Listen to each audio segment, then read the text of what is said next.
Today we're looking at the second kind of bookmark in Scrivener 3 for Windows, external. So if you select the Bookmarks section of the inspector and click on the three dots and select Add External Bookmark, you will get a little box to add a web address and a title. If you know the exact address, obviously you can type it in, but it's probably easier to copy and paste from your browser. You'll see when this item is selected in the list, it has a Load Web Page button. Click on this and the web page will load into the window. However, there are a few things to note about this. For regular sites, you'll get the content of the page you've bookmarked.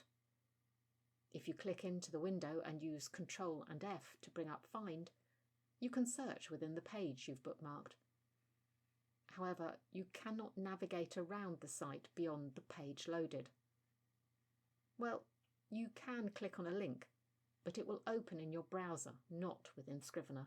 However, if you're bookmarking a site you have to log into, it likely won't give you the contents, just the sign-up page, which I only discovered when creating this script.